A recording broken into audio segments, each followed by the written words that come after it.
The worst thing a father can do to his child is not hate them, beat. It's look at them and choose someone else. Silence. Then the voice rises, not in volume, but in weight. Caleb Holt was 16 years old the morning his father stood on the porch of the Triple H ranch and told his two sons to pack their things and go. He didn't shout. He didn't argue. He didn't flinch. He just delivered the words, flat and rehearsed like a man reading from a page someone else had written. And when he was done, he looked at his eldest son for exactly 3 seconds. Then he looked away. And the woman standing behind him in that doorway, the woman who had been on that ranch for 8 months, whose name was not Holt, whose blood had nothing to do with this land, whose hands had never once bled for it. She smiled. Pause. Near silence. Not cruel. Not gloating. Quieter than that, the smile of a woman watching something she had aimed at for a very long time. Finally, arrive.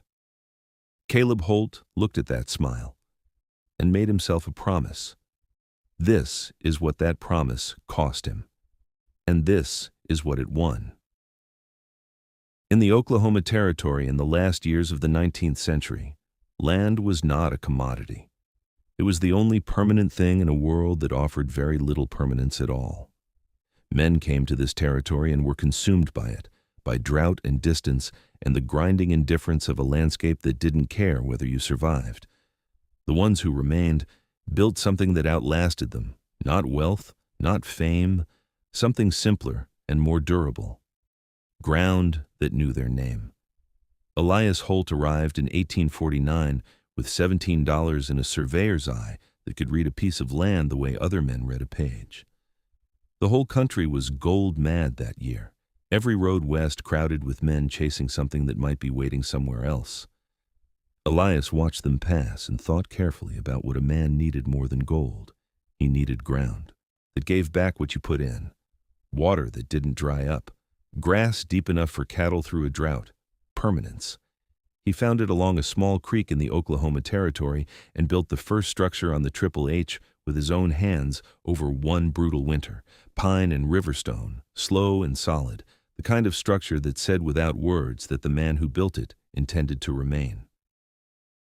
By the time his son Harlan inherited the ranch, it had grown into 300 acres of prime grazing land, a creek that had never run dry, 400 head of cattle, and a deed drawn up by a meticulous Guthrie attorney named Aldrich Kane, a deed with provisions built specifically to protect this land through generations. Because Elias Holt had watched enough families lose land to clever men with leather satchels to know that sentiment alone would not protect his grandchildren. So he put teeth in that deed. He couldn't have known, lying in his bed in 1871 on the land he'd built from nothing, that those teeth would one day be the only thing standing between his grandchildren and a woman they hadn't yet met. But they were.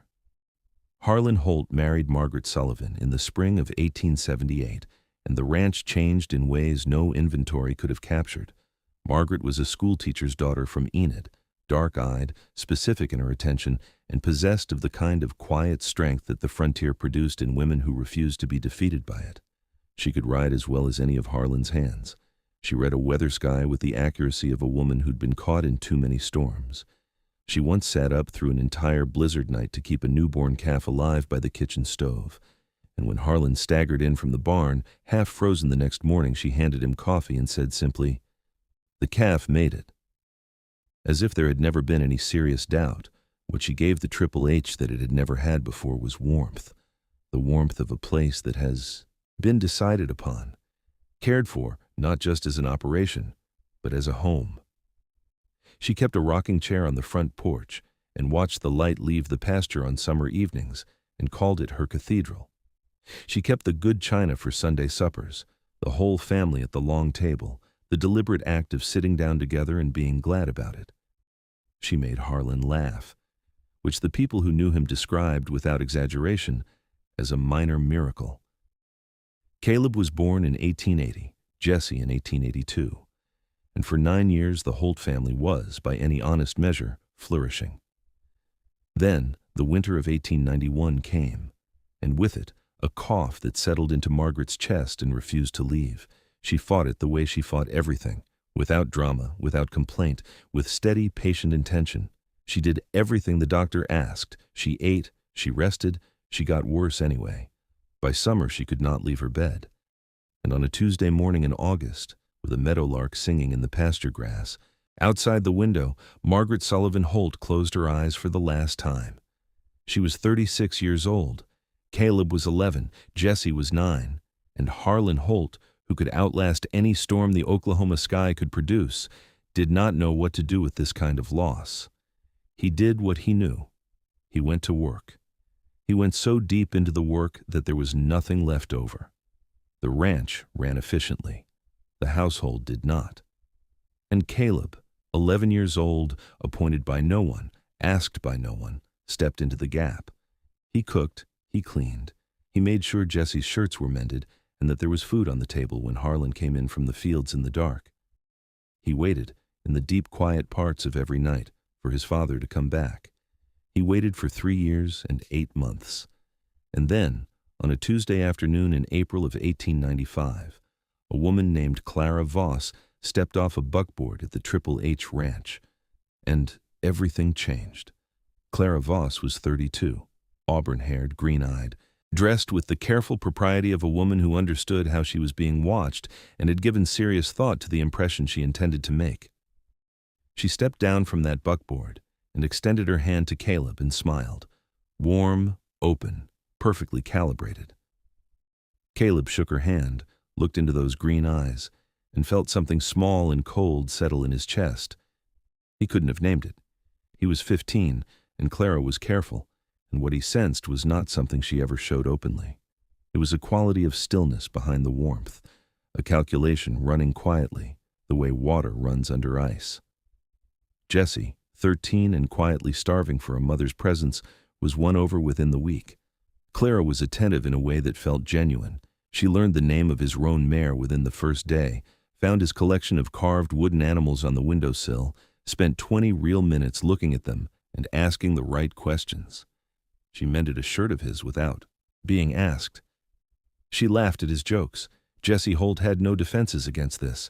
He bloomed under it like a plant moved from shade to sun. Watching him bloom, Caleb felt two things at once, relief that his brother was happy, and a cold dread he couldn't yet prove. There was one evening, 3 weeks into her stay, that Caleb would think about for years afterward. He had come in late from the east pasture, and the house was quiet and the kitchen lamp was lit. Through the half-open door, he saw Clara sitting alone at the table. She wasn't cooking. She wasn't reading. She was simply sitting with her hands folded, looking at nothing, and the expression on her face, unguarded, unperformed, belonging only to herself, was unlike anything she wore in company. It was not cruel. It was not cold. It was exhausted. The exhaustion of a woman who has been performing for a very long time and has found, in this single unobserved moment, a place to put it down. Caleb stood in the doorway for 3 seconds. Then Clara looked up and saw him, and the performance came back on, smooth and immediate, like a lamp lit from a match. "Caleb, are you hungry? There's something on the stove." And the exhausted woman disappeared as completely as if she had never been there. He went to bed and lay in the dark and thought about what he had seen. He didn't know what to do with it yet, but he knew it mattered.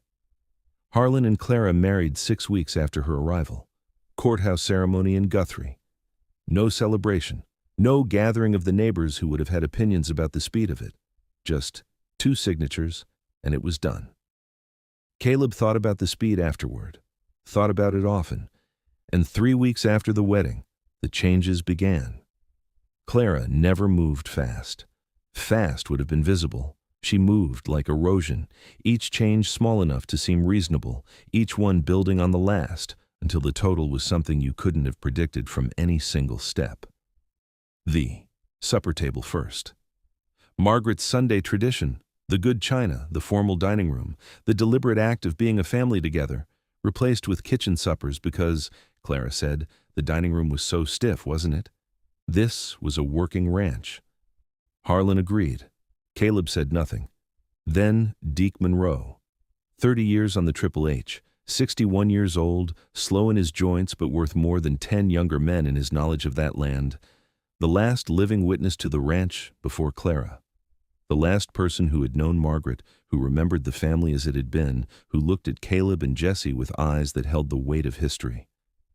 Clara told Harlan he was too old, that younger hands would be more efficient. Harlan let Deke go on a Thursday morning. Deke shook Caleb's hand at the gate with red-rimmed eyes. He didn't speak. What was there to say? He got on his horse and rode away down the road, and Caleb stood at the gate and watched until the dust took him. 2 witnesses gone. The table. The man who remembered. Then Margaret's chest. The cedar chest in the master bedroom. Margaret's Bible, her jewelry, her wedding portrait, the blue and green quilt she had stitched the winter she was pregnant with Caleb. Caleb had never needed to open it. He had simply known it was there the way you know a lamp is lit in another room. One afternoon, he went to look for it. It was in the barn. Corner of the barn. Under a saddle blanket. Between a broken wheel spoke and a pile of rope. As if it was junk. Caleb stood in that barn for a very long time. He carried the chest to his room. Then he went to his father and described, in careful, measured words, what he had found and where. Harlan listened without looking at him. When Caleb finished, Harlan said in a voice that had been coached until it didn't sound like his own, "Clara needed the space. Let it be, son. Let it be." Caleb nodded, walked to his room, sat on the edge of his bed with his hands on his knees, and understood, not suspected, not feared, but understood with cold, quiet certainty that his father was no longer entirely his father. Clara had found the exact shape of Harlan's grief, the loneliness, the guilt, the desperate need for warmth after 3 years of cold, and she had made herself the answer to every dimension of it. She hadn't stolen Harlan's love, she had replaced his judgment, and that, Caleb understood, sitting in the silence of his room, was far more dangerous. What he didn't know yet, what would only become clear 6 weeks later, was that Clara had been planning her next move since before she arrived. Albert Pruitt came on a Wednesday morning in October. Thin, precise, leather satchel, the careful neutrality of a man paid to make the indefensible feel procedural. He was at the kitchen table when Caleb came in from the south pasture at noon. Documents laid out in neat rows, Clara at the stove with her back turned, Harlan across from Pruitt with the posture of a man who has already agreed to something and is waiting for the paperwork to confirm it. Caleb stopped in the doorway and said nothing. Pruitt explained it in legal language, the kind that takes simple things and wraps them in complexity until the person listening stops asking questions. The ranch was being restructured, a joint trust established. Clara would serve as co-trustee with independent authority if Harlan became incapacitated or died. The trust would include provisions allowing the trustee to determine residency requirements for the property. Harlan signed without looking up. Clara set a plate of food in front of Pruitt with a quiet, satisfied ease. Caleb walked back outside. He stood in the yard with the October wind in his face and looked at the south pasture, his grandfather's grass, his father's cattle, the creek his mother had called her cathedral, and he let himself feel the full weight of it for exactly 60 seconds.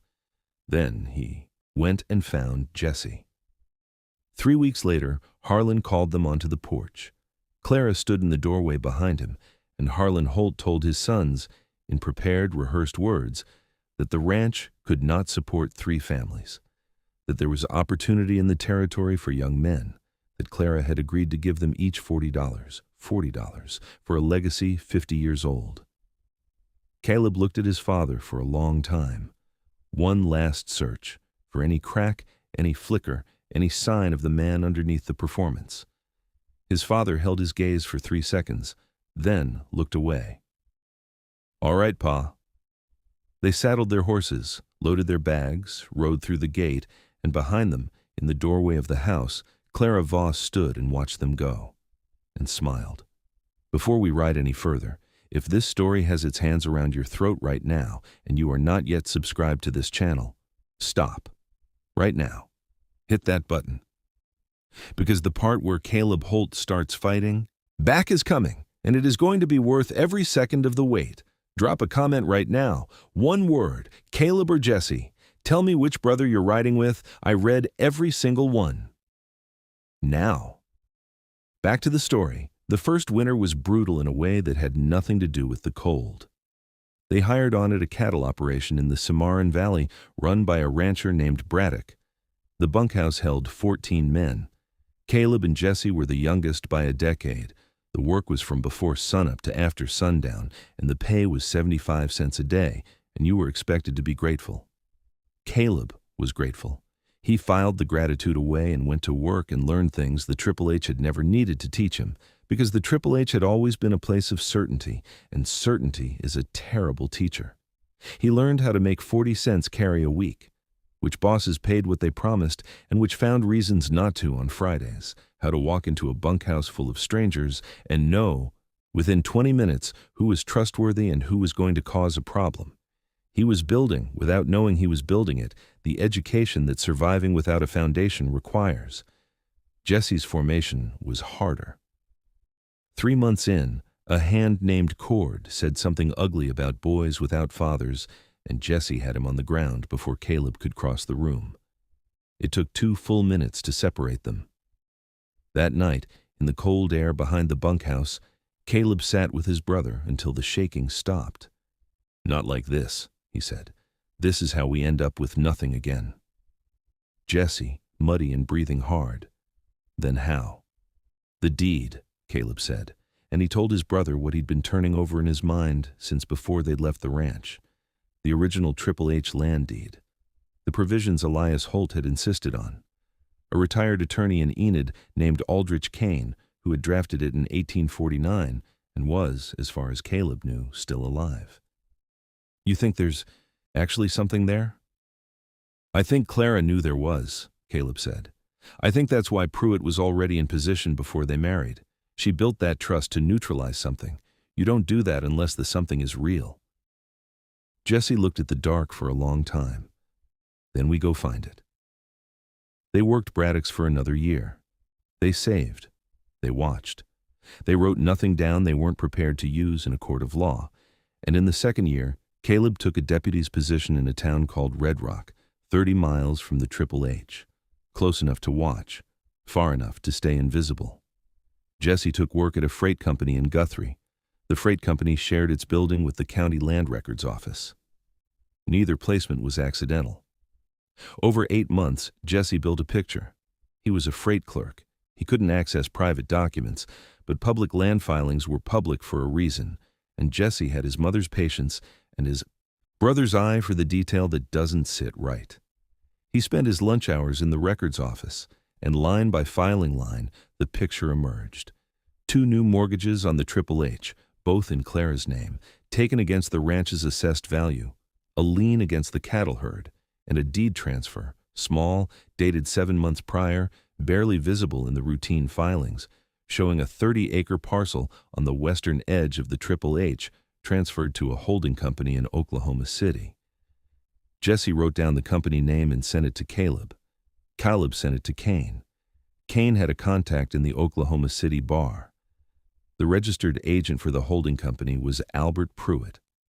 Caleb read that letter by lamplight in his room at the Red Rock Sheriff's Office and sat very still for a long time. Clara wasn't just taking the ranch, she was dismantling it, converting it piece by piece into cash that was moving into structures Harlan didn't know existed, structures she could access without him. She was planning to leave. The ranch had never been a home to her. It was a resource, to be extracted. And Harlan Holt was sitting in the house his father built, in the chair where his wife used to read in the evenings, and he had no idea. The question was no longer how to stop Clara. The question was whether Caleb could reach his father before there was nothing left to reach for. He hadn't planned to go. He was riding back from Guthrie when the road passed the turn for the Triple H, and something below the level of decision turned his horse before his conscious mind agreed to it. He stopped at the ridge above the south pasture. He had stood here 100 times as a boy, mostly with his father, watching the light go off the land in the long evenings after work. Harlan never talked much on this ridge. His silences here had always been different, less shut down, more open.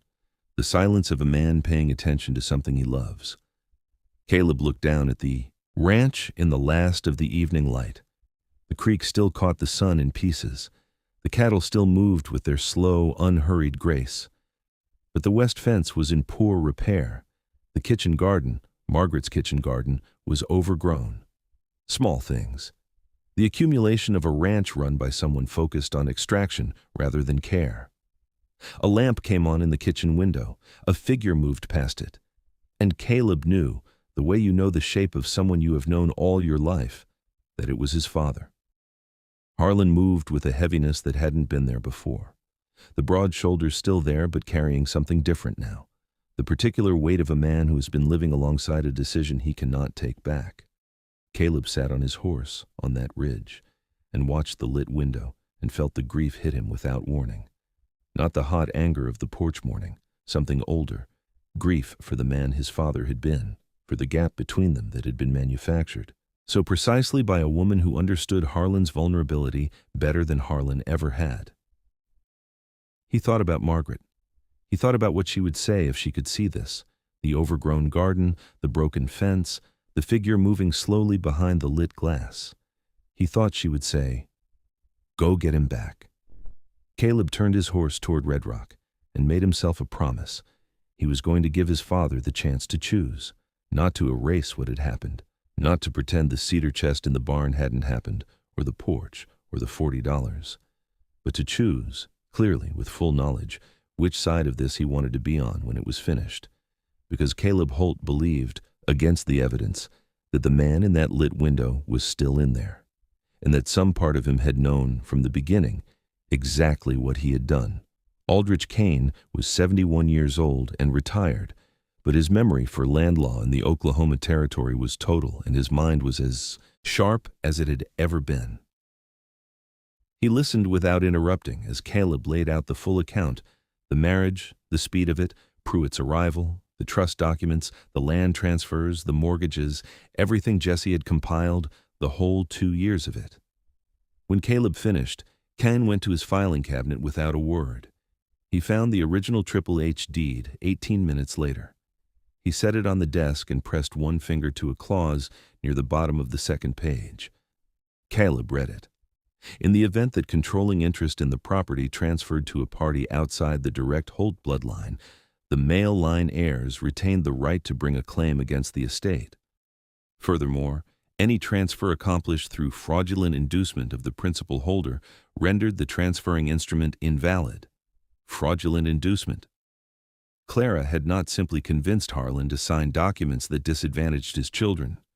She had, Caleb was now almost certain, planned the entire structure before the marriage, which meant every instrument flowing from it was potentially contaminated. "I need Deke Monroe's notebook," Khan said.